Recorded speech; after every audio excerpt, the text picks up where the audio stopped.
Hello friends, welcome to a new lecture today. In this we are going to learn a few points about synovial joints.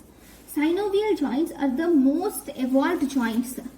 These are the most evolved joints and most mobile joints. Right, so there are some, before we go into the types of the synovial joints, there are some characteristics which are important about synovial joints. Right, the synovial joints have an articular cartilage which is non-avascular and non-nervous and elastic. And this articular cartilage will cover the two ends of the bone. And this articular cartilage will help in movements of the bone. Then we have a joint cavity which is present between the articular cartilage. If this is the articular cartilage, then between the articular cartilage we have the joint cavity.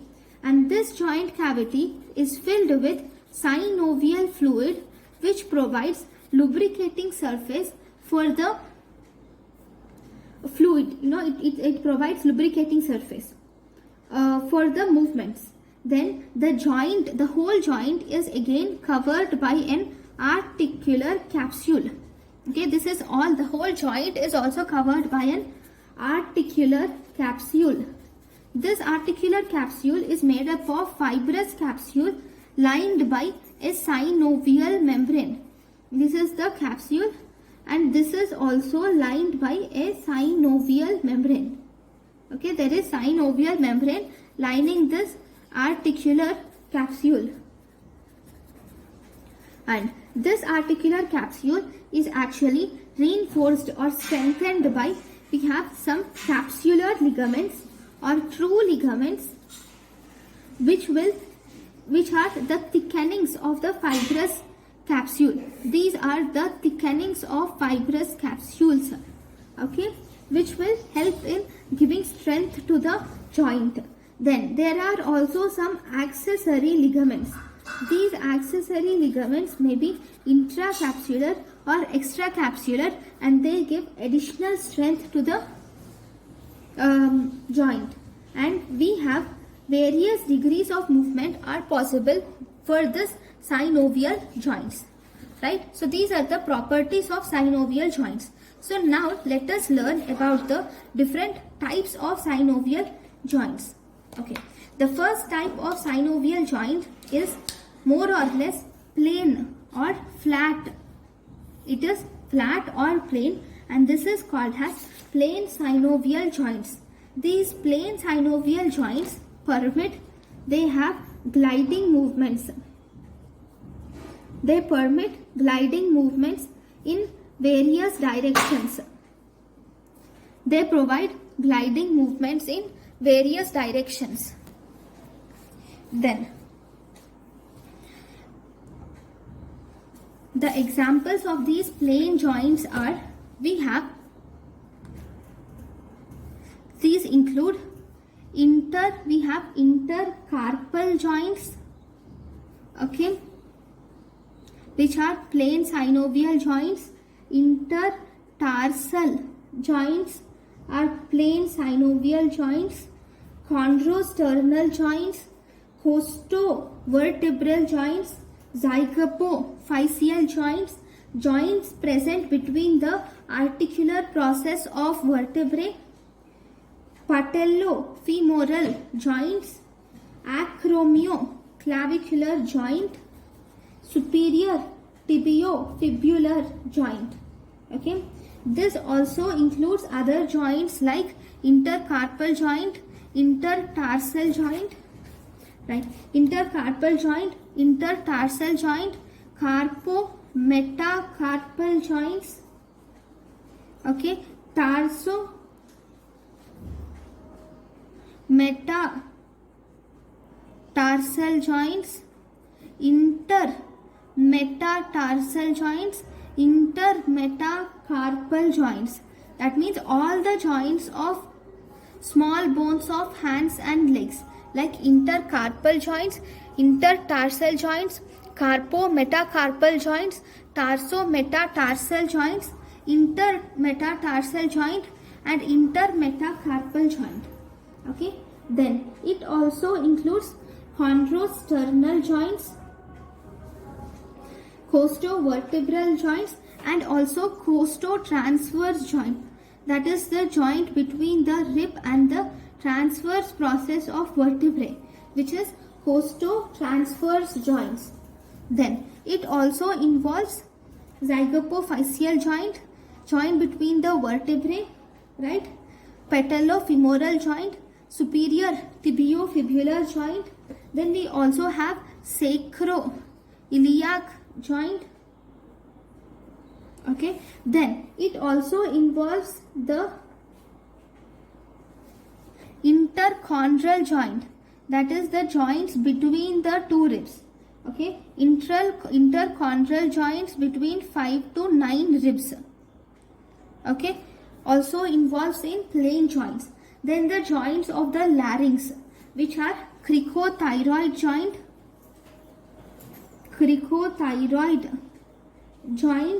and also cricoarytenoid joint, cricothyroid joint and cricoarytenoid joint. All these are synovial joints, that is plain synovial joint. I know there is lots of examples to remember. It's simple. In the plain joints, we can divide into 4 parts. Okay, first part, those related to small joints of hands and legs, that is intercarpal joints, intertarsal joints, see, all these are intercarpal joints. Carpometacarpal joint, this joint, these are the carpals, these 5 are the metacarpals, these are phalanges, right? So the intercarpal joints are between these carpal bones.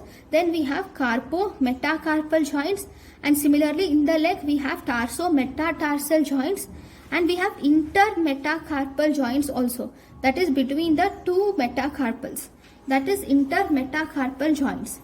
All these from till here, all these are the plain joints. Next, we have the joints of the ribs.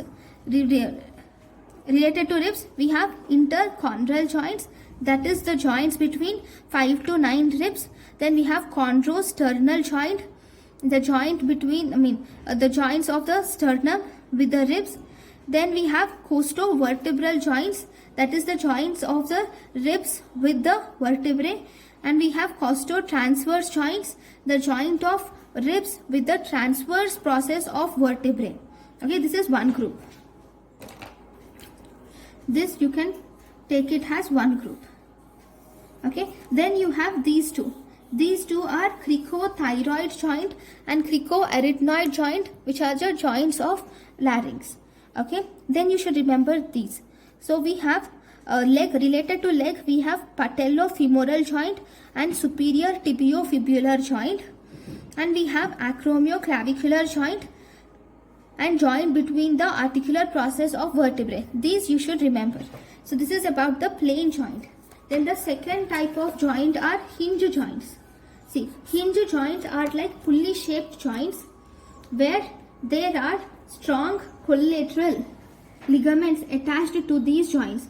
These joints have strong collateral ligaments, and because of this strong collateral ligaments, okay, these joints will only help us in movement, or they will permit movements in only one plane. Movements in one plane only. Okay, these will permit the movements in one plane only. So if you see, the first we have elbow joint, where there is, see, this is my elbow joint, you have movement in this plane only.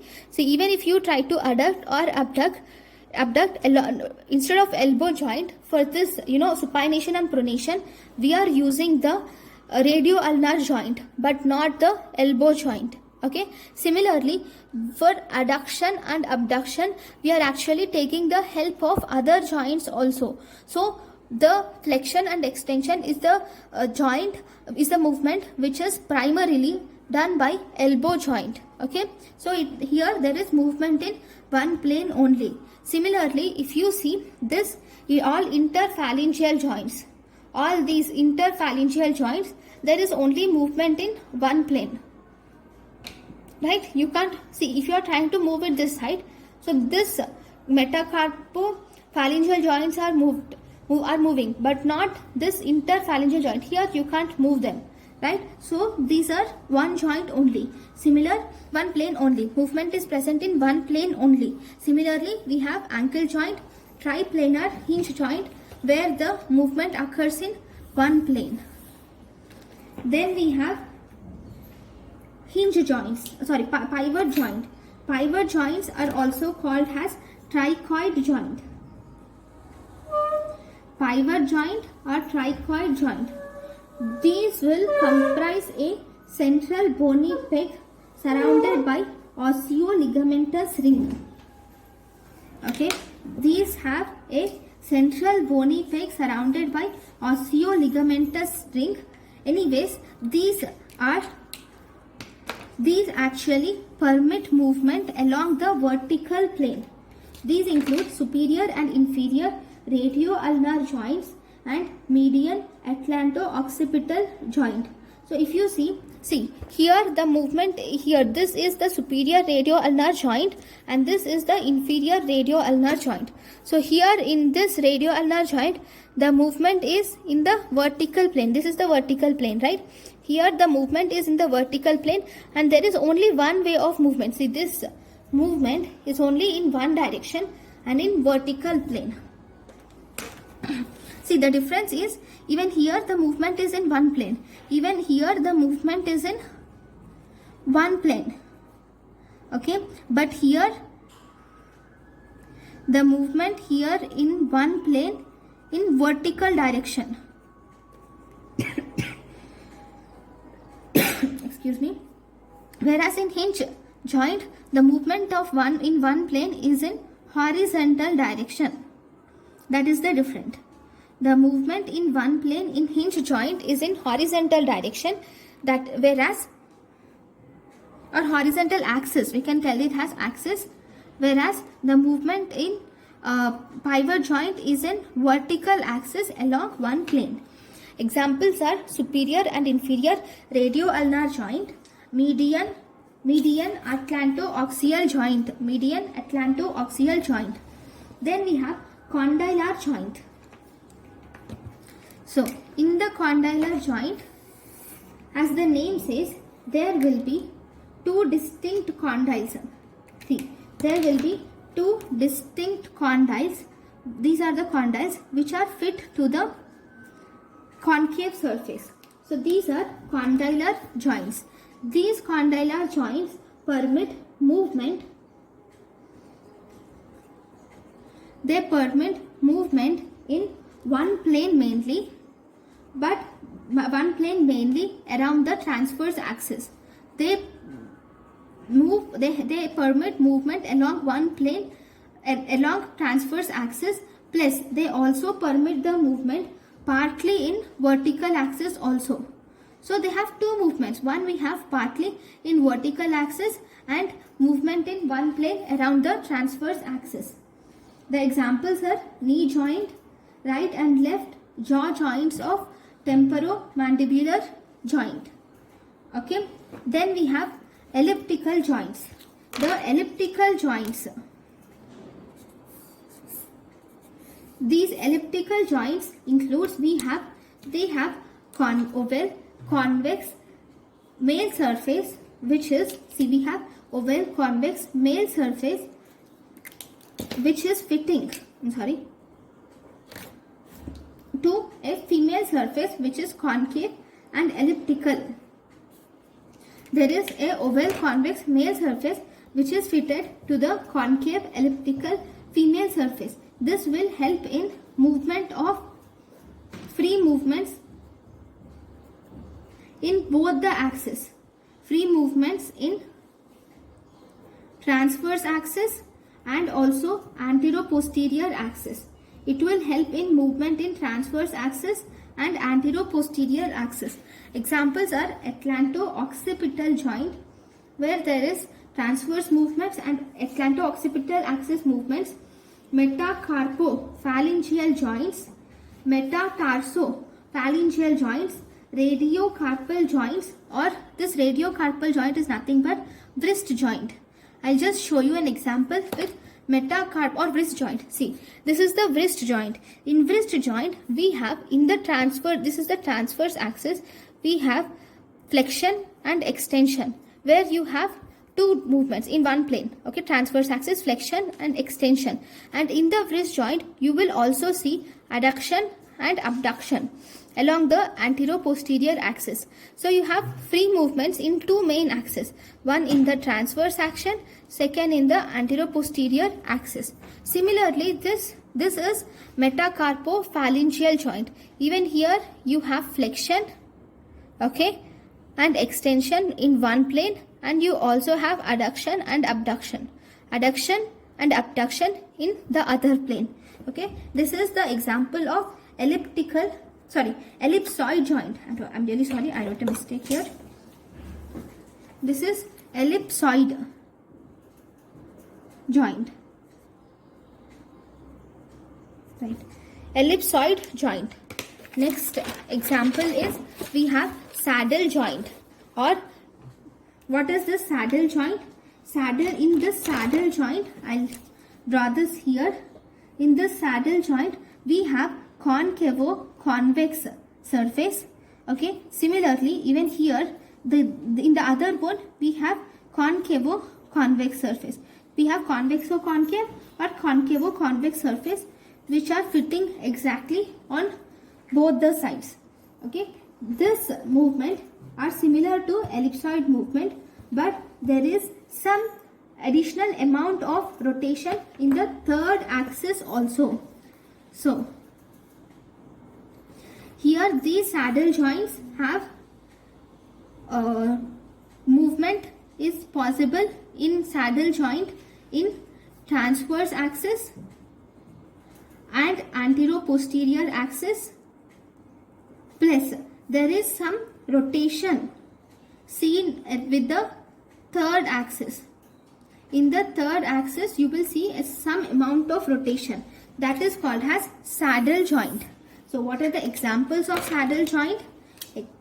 Examples of saddle joint include inguinal-malleolar joint, sternoclavicular joint, first carpo-metacarpal joint, the joint between femur and patella called as patellofemoral joint, and calcaneo-cuboid joint. Okay, I'll give an example here as first carpo-metacarpal joint. This is the first metacarpal. Okay, this is the first carpal. This carpo-metacarpal joint, which is here, this will help in adduction, abduction, flexion. See here, this is not moving. This is also providing some amount of movement. Flexion, extension, okay, and it has a small amount of rotation. See, this rotation is present in the third axis. Okay, that is saddle joint. Next we have the last type of joint, which is called as ball and socket joint. Here there is a globular part of head which is fitting into the, what do we say, cavity like structure, cup-shaped cavity or socket, which is called as, this is ball, this is socket. So we call it as ball and socket joint. Examples of this ball and socket joints are shoulder joint, hip joint, talocalcaneo-navicular joint, incudostepedial joint. In this, there is movement in all the planes. Movement is seen in all planes. So you have flexion, abduction, flexion, extension, abduction, adduction, medial rotation, lateral rotation, and circumduction. All these are possible freely.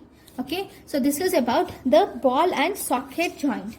So thank you guys for watching my lecture.